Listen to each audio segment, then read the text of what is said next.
Okay, so let's go on to the next set of 10 questions in your 2020 paper. Okay.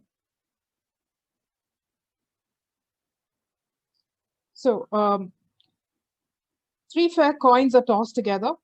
Find the probability of getting one head and two tails. Okay, so this is pretty simple. This is a probability that you've been working on like possibly forever. So now let's look at this. Okay, so now when you're looking at a fair coin flip, so just let me just point this out to you.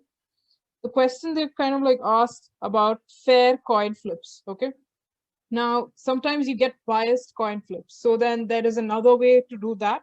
I will tell you what it is in a nutshell. Okay, so let's look at this. Okay, so the sample space of fair coin flip for one fair coin is about just H and T.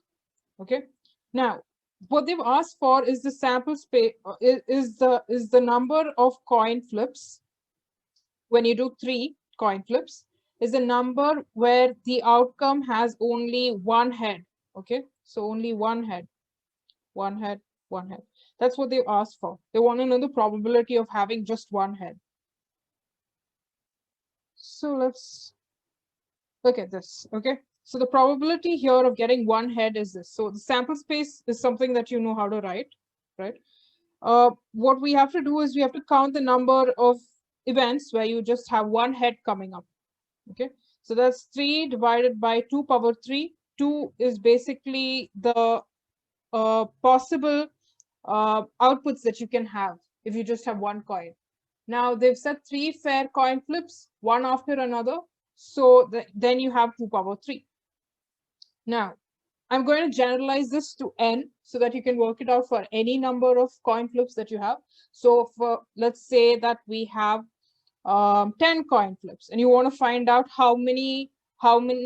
what is the probability of getting one head and how just only one head in those 10 coin flips. So when you try and generalize it, when you try and do it for n number of coin flips, what you do observe is that the value that comes up here is n. So let's say we want to find for n fair coin flips, the probability of getting only one head, okay, for n fair coin flips. So what you do is you have n divided by 2 power n. So when you try and generalize this, you don't have to like really sit and write the sample space for each and every coin flip, okay, each and every number of coin flips. So you just have to use this formula. This can also be used for tails. So if you check here, let's check this. Okay, so you have one tail here, you have one tail here, you have one tail here. Okay, so the probability of getting only one tail and two heads is again 3 divided by 2 power 3. So you can use this for tails as well, not just for heads. Okay, so this was a very simple question. Let's move, okay, on to looking at biased coins. So when these are fair coins, these are very easy to treat because you just have a probability of half and half. Okay. Now, if you have biased coins, you need to use something called the binomial distribution. Okay. So the binomial distribution is used whenever you have yes and no questions. Yes, no, true, false, when you only have two results that come out. Okay, either is a head or a tail, nothing in between. Okay, so you can use the binomial distribution for this. But when you say biased, basically it means that it's not a 50-50 chance of getting yes or no, but maybe it can be a 60% chance and a 40% chance. Okay, so that would be possibly given to you. Okay, so here, this is basically a combination. Okay, so it's NCX here that you have here. And here is basically telling you the percentage of yes, or percentage of head that you can get, or your probability of getting a yes or probability of getting a head. And this would basically tell you the percentage of no or tail. Okay, so what you do realize is Q plus P is equal to 1. Okay, that has to be used here. if only P is given to you, how do you get Q? You just do Q is equal to 1 minus P. Okay. So let's look at this. Okay, so this is a binomial. This is the number of times. X is basically the number of times for a specific outcome with n trials. The specific outcome basically is a yes or a no. This is the number of combinations, and P is the probability of success on a single trial. This is the probability of failure on a single trial. Okay, and n is basically a number of trials. So let's move on to the next question. Given the matrix A is equal to this, so you have a 1 by 3, 1, 1, 1, 1, 1, 1, and 1, 1, 1. What is the value of determinant of e power A? We kind of like looked into this determinant of e power A before. Okay, in the last session, we looked into determinant of e power A being equal to e power the trace of A, right? But that was for a specific condition only when you had what? A equal to A dagger. Okay, so we're going to be using the same thing here. Now, what I want to point to is that this matrix that you have, A is equal to A dagger. There are no complex matrices. So if you take the transpose of this matrix, you end up getting the same thing. Okay, so dagger basically means complex conjugate. So when you take this transpose, you basically end up getting the A dagger because you don't have any complex quantities in there. Okay, so what can we do for this? If we want to find the value of the determinant, what we can do is we just have to do determinant of e power A is equal to e power the trace of A, and we can find out the trace from here. Okay, so these are the several options that are given to you. And let's look at this. So if the matrix is Hermitian, A is equal to A dagger, then determinant of your exponential of A is equal to exponential of trace of A. So trace of A here, yeah, so let's just go back and look at this. So there is this 1 by 3 here, right? You just put all of the 1 by 3s into the matrix that you have. Or what you can do is, once you calculate the determinant, all you have to do is multiply it with the 1 by 3. So 1 by 3 plus 1 by 3 plus 1 by 3 is what you're going to get, which is the trace of A. So that should be equal to 1. So you get e power trace of A, which is equal to E. That's option B. Okay. So let's look at this question. A particle thrown upwards from the Earth's surface reaches a height of 10 meters and returns back. The acceleration of the particle at its highest point of reach has this value: 0, g by 4, g by 2, g. Okay, so the most common mistake people think is that, okay, so let's have a ball here. Here you have some particular initial velocity, say u, okay? So v1 is equal to u. But when it reaches the top, okay, and you've thrown this ball upward. When it reaches the top, you have v2 equal to 0, okay? So a most common mistake, what people think is that just because your velocity is 0, the acceleration has to be 0 as well. That's a very wrong convention. No, you don't have your acceleration as 0. The acceleration is always constant, okay? The actual acceleration is your acceleration due to gravity. Okay, and if you do look at the equations of motion which deal with such things, you always see that the acceleration is either plus or minus g, right? So don't go ahead and tick 0. It's not very correct. It is not correct at all. Okay, you have to check g because that is the acceleration due to gravity that acts in any state when you throw it upward or when it comes back. Okay. So when a ball is thrown vertically, it starts its vertical motion with an initial velocity, say u. And once it starts moving, it reduces, the velocity reduces. Why? Due to the Earth's gravity, and works in the opposite direction of the ball's motion. Now, during the upward movement, the ball is moving with a retardation. So you would have a negative g that's coming into the picture. And then when it falls down, you would have a positive g that would come into the picture. Okay, so then again, it starts falling downwards, and this time the velocity increases due to the influence of gravity. Okay, so it comes with the same acceleration as that of gravity. and it finally reaches the ground. So just to show you how these equations are, again, to jog your memory, this is something that's been done probably since PU. So let's look at this. So during the upward movement, what is happening? It's a retardation that is happening, right? So you have V is equal to U minus GT, H, the height that you have. So if the ball is here and if the ball is here, this is basically your height. Okay. So sometimes you say S is equal to U T plus half AT square. Basically, that's the height. And then you have E square is equal to U square minus 2GH. Okay. So here, does the acceleration differ? No, it does not differ, even if you have, say, 0. Okay. The next thing that you have is V is equal to U plus GT, H is equal to UT plus half GT squared, and V squared is equal to U square plus 2GH. Okay, this is what you have. This is during the downward movement that you have. Okay, so another thing is that acceleration always acts downwards, right? It's always downwards. The reason why it's slower when you go up is because G is acting downwards, V is acting in the upward direction, and then here V is downwards, G is also downwards. Okay, so let's move on to the next question. Suppose the radius of the Earth were to shrink by 1%, its mass remaining the same.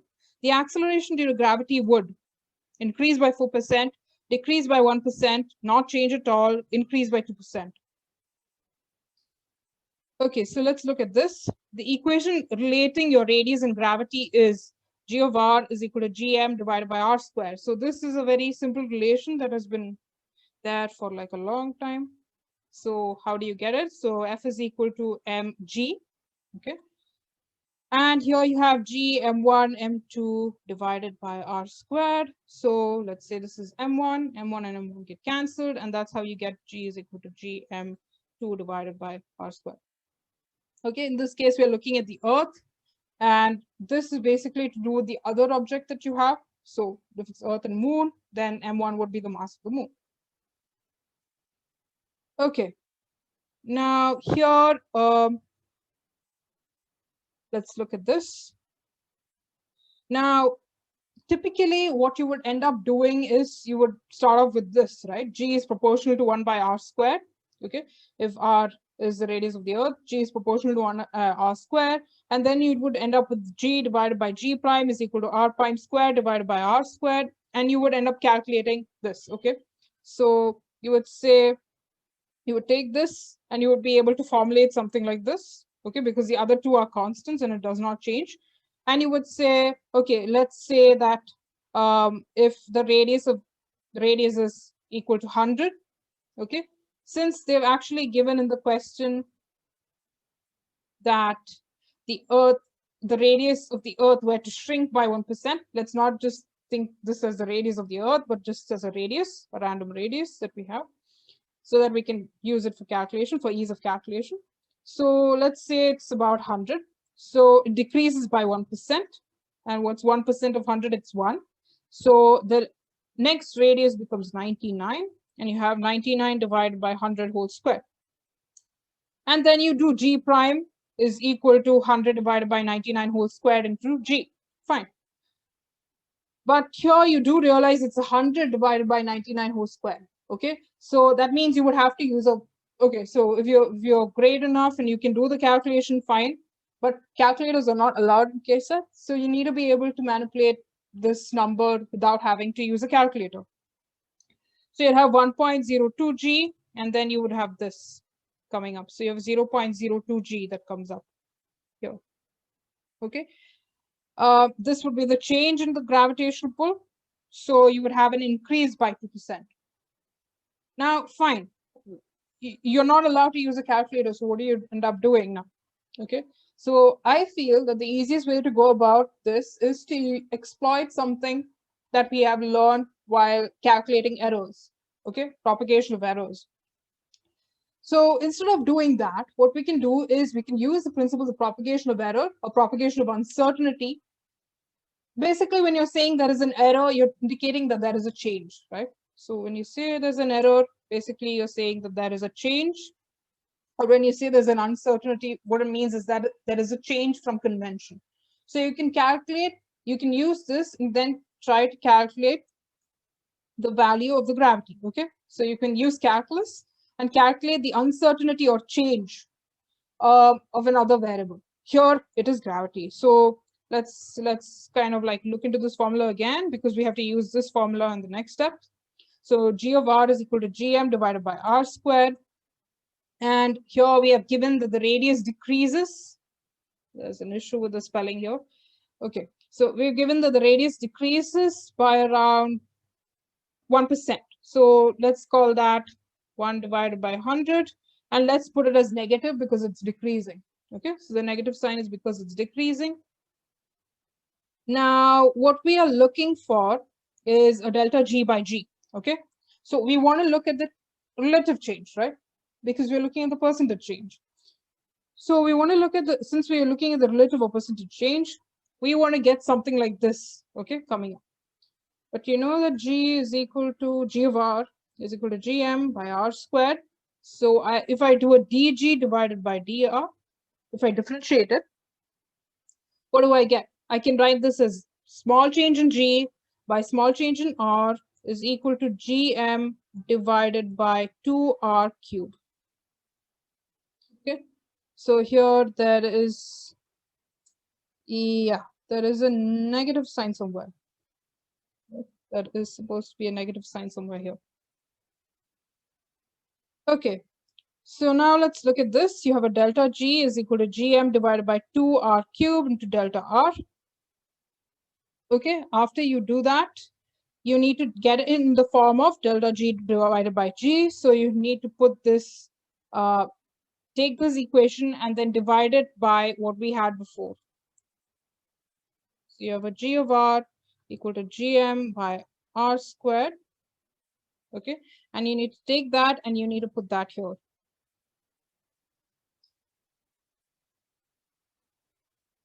Okay, so now let's look at this. So what do you end up getting? You end up getting a delta G divided by G is equal to -2 into delta R divided by R. And then you have this -2 into -0.01, which is the change that you had. Wait, sorry, this has to be a plus. And this has to be an increase. Sorry. So here, what we do have here is, just a second, let me just go back. Here we have a negative sign here for this guy. So you have negative and negative here. So this is supposed to be plus.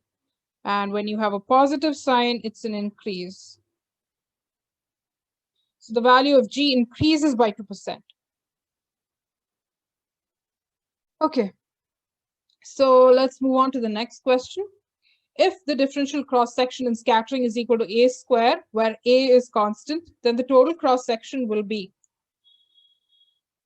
you have a square divided by 2, you have pi a squared, you have 2 pi a squared, and you have 4 pi a squared. So the way we would go about this is basically, this is basically the idea of scattering that's there. So you would have, let's say, a beam that is hitting on a particular target, and then there are going to be particles that come out, and you would have detectors here.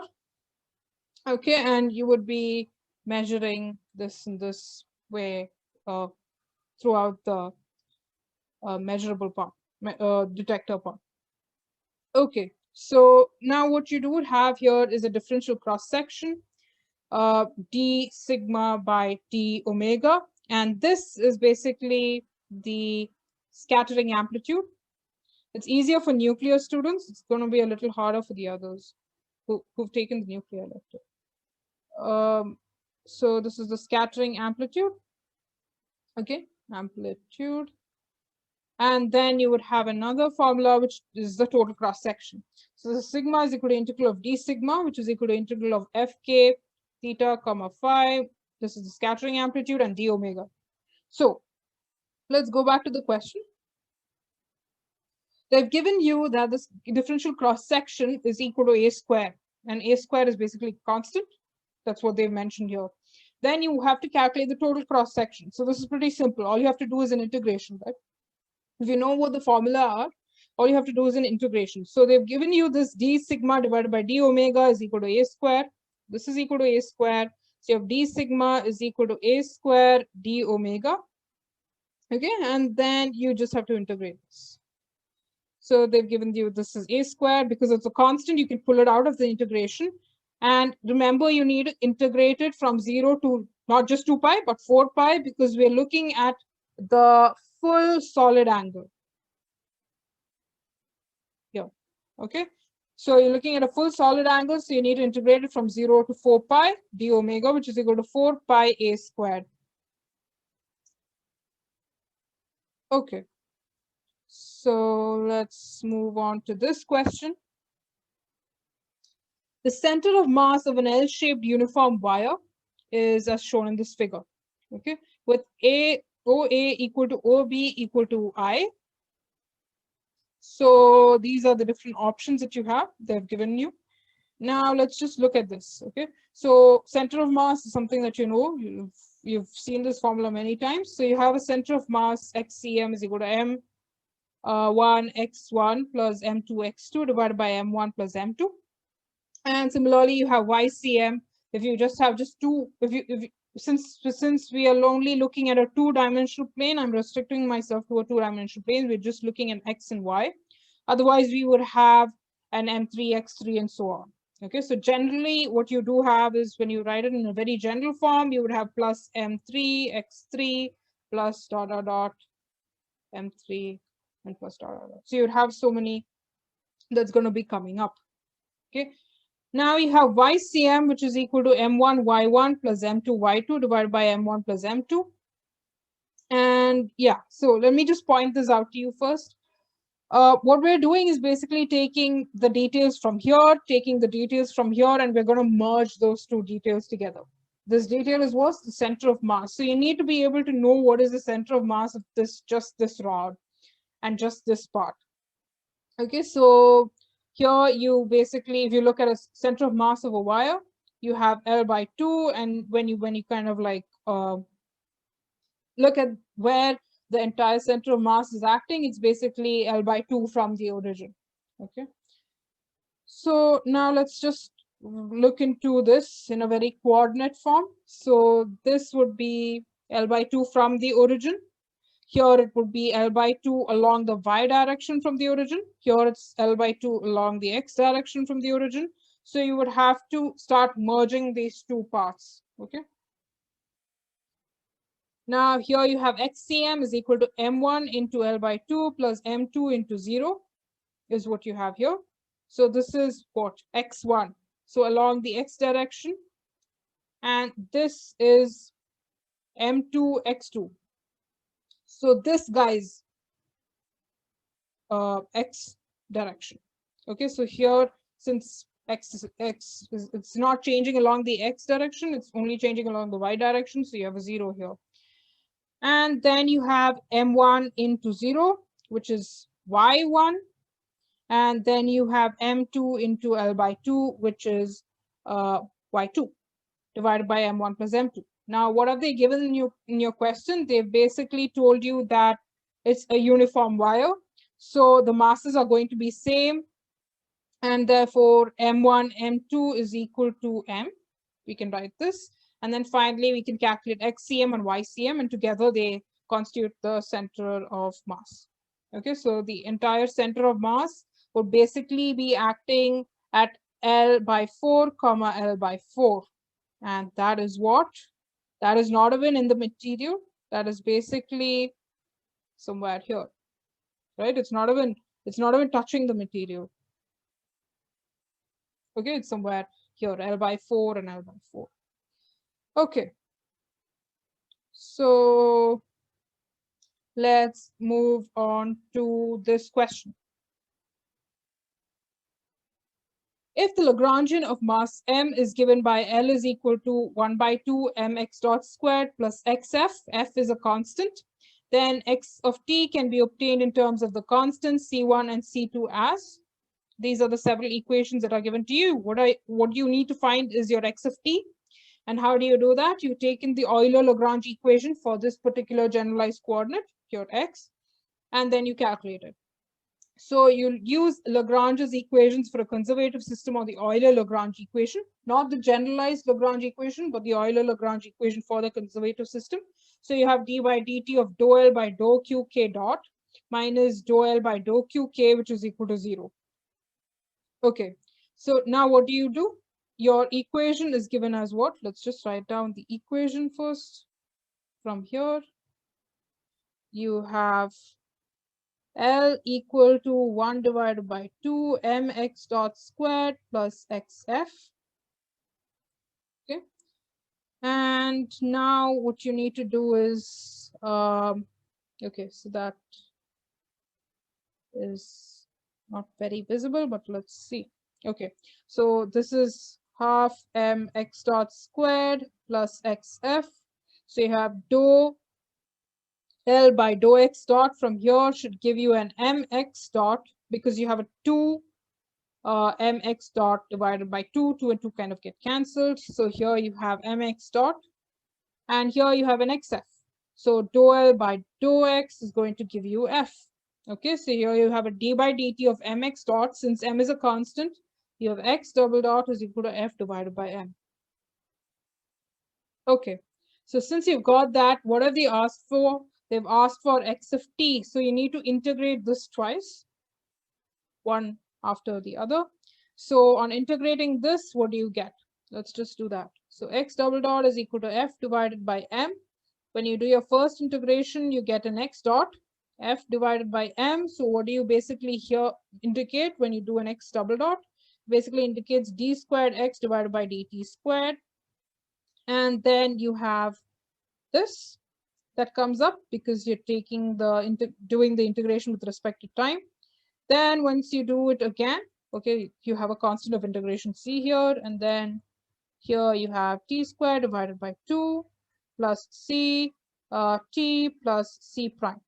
Okay, so that c and c prime can be basically written as, let's say, some constant c1, and okay, so this is c2 and then this is c1. That's how they've written it in the question. It really doesn't matter. Once the format is same, you can just pick it up from there. So that is what? That is option C, right, from here. So you have a C1 plus C2t plus F divided by 2mt squared, option C. Let's move on to the next question. So this is a very simple way to do it. Instead of looking at the potential and the derivative of the potential and stuff. So let's just explore into how to do this. So a body of mass m moves in a circular orbit of radius r in a potential v of r is equal to minus k divided by r, where k is a constant. Then its orbital angular momentum about the center of the circle is, these are the several values that are given to you. So let's just picture this. How is this moving? So there is a particle here that's moving in a circular orbit. Okay. There is also potential here that is v of r equal to minus k divided by r. So you have this potential here. Due to this potential, there is some amount of force, right? How is force written? Force is basically the derivative of the potential. Or in this case, there's just one variable, so you can write dv divided by dr, negative of the derivative of the potential. And there is some force due to this potential. There is also some force that is acting because this object is moving in the circular path, because it's bound in the circular path. Okay. So there's going to be a centripetal force that's there here. Okay, so let me just write this as F centripetal force. Centripetal basically means move to the center. And there's going to be another force that acts outward because there is this potential that's going to happen. So you want to balance between a potential that's caused due to this, a force that is caused due to this potential, and this F centripetal that is there. Okay, so this is a very easy way to solve it instead of looking at the second derivative of the potential and complicating matters. So let's just look at the magnitude of the angular momentum for a minute. So magnitude of angular momentum is basically mvr. Okay, And how do you get that? Basically, you take your P and you cross it with the radius. That's how you get your angular momentum. Now, here we're just looking at the magnitude because that's all that's asked for in the options, okay? Only the magnitude. Now, for this case of a circular motion, like I said, the force that's acting towards the center is equal to the force that's acting outward.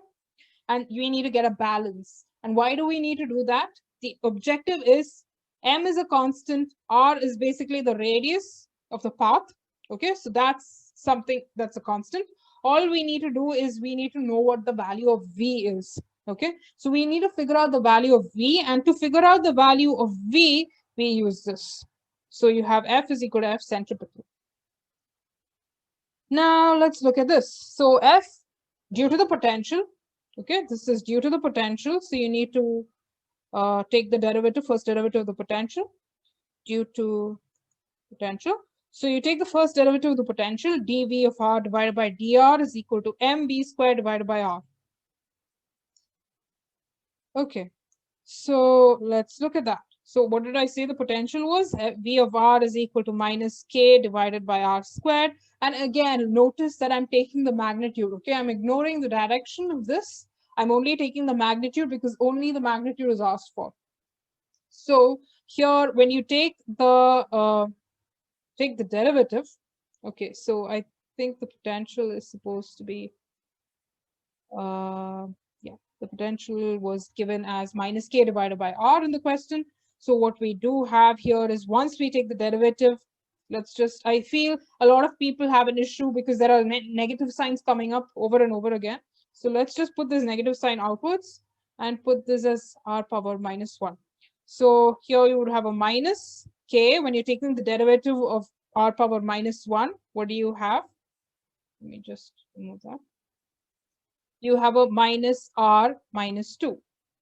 Okay, and you take this negative and negative and you multiply together, it goes away. But you should notice that, okay, so you have a plus R squared. Let's just finish this up.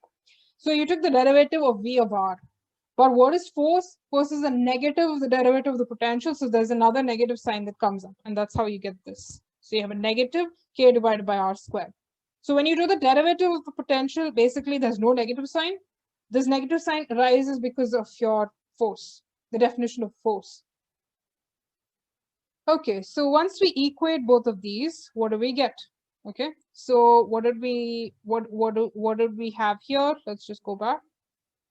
We had minus K divided by R squared equal to mv squared divided by R. Now we need to find the value of the force when your particle is bound in this circular orbit of radius R, and therefore you need to substitute this general R for the particular radius R. Okay, now let's look at this. So you have K divided by R squared is equal to mv squared divided by R, which means that your velocity is equal to the root of K divided by mr. Okay, so how do we get that? We take this, once we substitute, this is capital R. This is capital R squared, this is capital R. We can cancel these two off.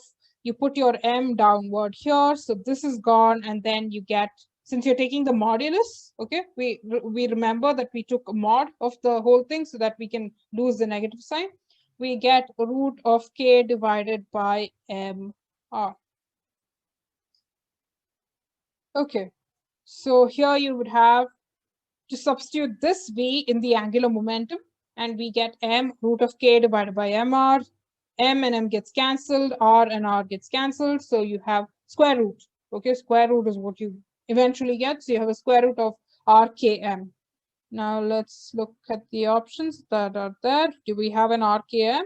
It's option C. So you have a root of RKM. So this is a very, you don't really need to remember anything because all of these things are something that you know. Or I think the only problem would be with the negative sign. You might try and include that and then you get a square root of negative value. Or you would try to put this as R. But we're looking at for the particular object that is bound in this circular kind of a path. So you need to put this as MVR, capital R. Okay. So let's look at this question. This is a very, very textbook way of just asking you what the formula is. Okay, so identify the correct Hamilton's equations of motion from the following. These are the several Hamilton's equations that we have. Now, let me just tell you what the Hamilton equation does, just in a sentence. What the Hamilton equation does basically is it tells you how the system evolves. Okay, so if you know the Hamiltonian of the system, the Hamilton's equations basically are differential equations. And with these differential equations, you can identify or describe how the system evolves over time. Now, how are the Hamilton's equations, the Hamilton's canonical equations of motion given? So you have minus pi dot is equal to dou h divided by dou qi. And here you have qi dot is equal to dou h divided by dou pi. Okay, so there is this retired professor in Canada who said that it is very hard to commit this to memory except when you use it frequently. Okay, so you keep forgetting where is the dot, where is the negative sign, and all that. So there are dots in both the equations. Okay, that is one thing that you can do. How do you remember this? So there are dots in both the equations. Okay, and the way I used to remember it is, well, in the textbook that I learned, I had a different kind of a notation. Okay, so I had a notation where the subscript was said as k. Okay, so so I had a dou h divided by dou pk, and that was a qk dot, and a dou h divided by dou qk, which is a minus pk dot. So in my class there was this girl who had the initials pk. Okay, so that's how, and she was a very happy person. So basically she was positive. Okay, so you have a positive sign here, and the other one you had a negative sign. So that's how I used to remember it. Also, there was a movie called PK, a Hindi movie, a very funny Hindi movie called PK. So dou h by dou PK is equal to QK dot with a positive sign, and the other one dou h by dou QK was equal to PK minus PK dot. Okay, so the one that we have, this used to come first in my textbook actually. So it kind of can be kind of confusing to remember it this way, but yeah, that's what works for me. So the only thing that you can do, because it's very hard to go, I mean, like it's a very easy derivation when you look at these Hamilton's equations of motion. They're quite easy and simple. All you have to do is associate it with the differential form, and then you can get these done. But it takes time to do that. Okay, so the way you can commit this to memory is, try and develop methods on your own, or associated with people around you and things like that. Okay, so yeah, so the subscripts that are given here is basically with an I. So let's see what option it is. So you have a dou h divided by dou pi is equal to qi dot, and you have negative dou h divided by dou qi, which is with a negative sign here. So there's a minus pi, the negative went there. Okay, so that is option C. Now let's go to the last question that we have. Okay, so if the potential energy of a body is V of x, which is equal to x squared minus 4x plus 4, the point of stable equilibrium is given by. So this is what is given to you. Now, basically, when you're talking of equilibrium, what it basically means is that the force is zero. Okay, so we know that the force and potential are relative by this derivative. So what it indicates when you say equilibrium is that the force is zero. But there are three different types of equilibrium, and if you want to identify which one they are, then you have a different, you have to look at the second derivative. So let's just look into this. An equilibrium occurs at any time the total force acting on the object is zero. And the stable equilibrium that you have, the stable equilibrium exists if the net force is zero and small changes in the system would cause an increase in the potential energy. Okay. The next thing that you would have is an unstable equilibrium. So it exists when the net force is zero and small changes in the system would cause a decrease in potential energy. And the last one is when you had small changes in the system having no effect on the potential energy. So for all three cases, the net force is zero, but here you would have an increase in potential energy, here you would have a decrease in potential energy, and here you would have no effect on the potential energy at all.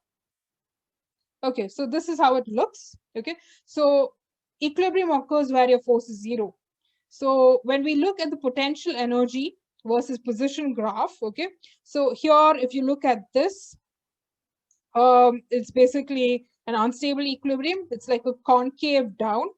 Okay, and this is stable equilibrium, so it's a concave up, and this is the neutral equilibrium. This is how it looks like. So when you take the second derivative of this, it's either going to be 0 or it's going to be it can be like does not exist or something like that. So we will go across that in the next few slides.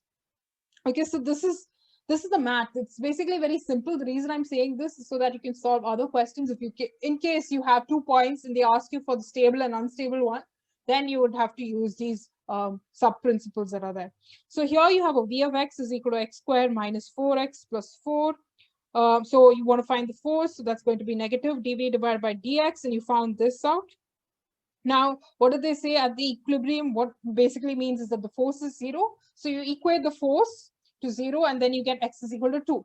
So that's it. You're done. You got the answer. You just have 1 point. Okay, so because the potential was a quadratic, when you took the first derivative, it became linear. So you only have 1 point. So that's x is equal to 2. You're done with the question. Fine. So it's option B. But what if you get questions that ask for other than stable or unstable equilibrium, or if it's a neutral equilibrium, or if in case you have to categorize it? Okay, so then that becomes a different question. So I just wanted to show you how it looks like. Okay, so this is basically your stable equilibrium, which you saw before, but this is the actual potential that's given in the question. So here you have an x equal to 2, where you do have a point of stable equilibrium. Okay, so let's look at this.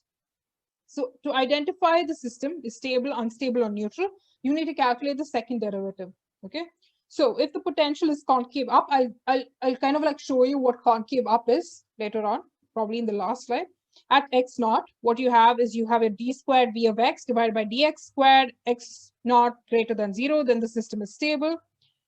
If the potential is concave down at x naught, then this equilibrium is unstable. So you have d squared v of x divided by dx squared is less than 0. So basically here it's positive.